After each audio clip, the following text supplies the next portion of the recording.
j'ai 47 ans, ça fait 10 ans que je suis dans les pierres. Et Astrelia, on va dire que c'est un mot qui a été inventé, où je voulais allier le côté astre, et puis voilà, Lia, parce que je trouvais ça joli. C'est un mot qu'on a choisi avec mon mari et mes enfants. Et c'est très joli, effectivement. Alors, donc ici, c'est une boutique de pierres, de minéraux et cristaux, mais aussi avec de l'encens.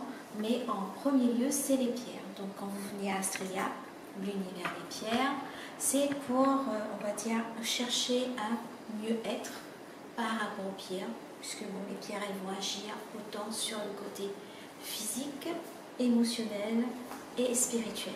Donc, je conseille, c'est ce qu'on appelle la lithothérapie, le soin par les pierres. Ce sont des pierres précieuses, des pierres semi-précieuses? On va dire qu'il y a un peu de tout. On a des pierres fines, on a des pierres précieuses et on a on a aussi du cuivre natif, donc c'est assez large. Il y a des pierres qui peuvent aller de 50 centimes à aller de 3 000 euros. Voilà.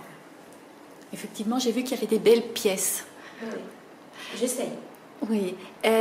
Tu voudrais nous parler aujourd'hui d'une pierre comme ça en particulier pour donner une petite idée? On va parler d'une pierre bien connue, hein, qui est l'améthyste. Là, on a une jolie petite améthyste assez violette qui vient de Madagascar, mais après, les plus belles viennent quand même d'Uruguay. Donc l'améthyste est une pierre qui correspond déjà bien au chakra du troisième œil.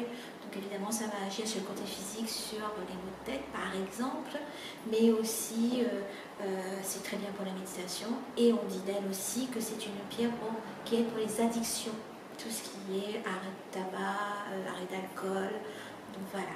Et puis bon, c'est une pierre qui est connue depuis bien longtemps puisqu'elle est portée par les évêques.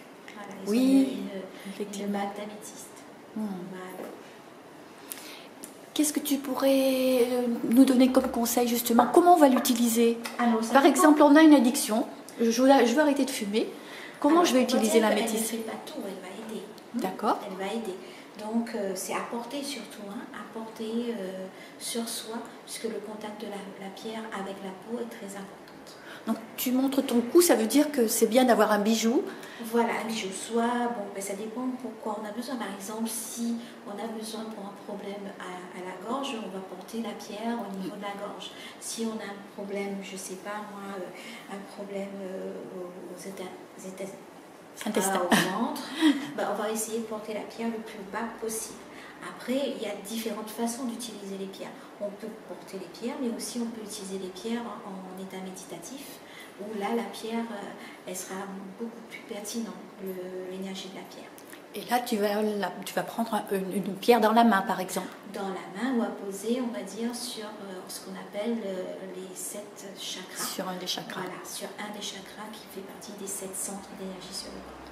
Alors la petite question curieuse, pour les messieurs, comment ils font les messieurs pour porter les pierres sur eux? Il y a des messieurs qui portent sans problème des bijoux, des pendentifs, des bagues, des bracelets, là-dessus il n'y a pas de problème.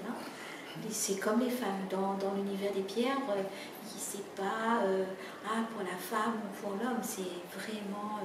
D'accord. Voilà, c'est très large, il y a autant d'hommes qui portent, mais parfois j'ai plus de clients hommes que... Géraldine, on a bien sûr envie d'en savoir plus. Est-ce que tu peux nous dire où se situe ta boutique? Alors la boutique se trouve à Brabano, dans la zone industrielle. Alors c'est pas dans un centre commercial, c'est dans une zone industrielle, c'est juste à côté de Leclerc. Donc si vous trouvez Leclerc, vous trouverez Astrelia, ou sinon vous pouvez me retrouver aussi sur Facebook.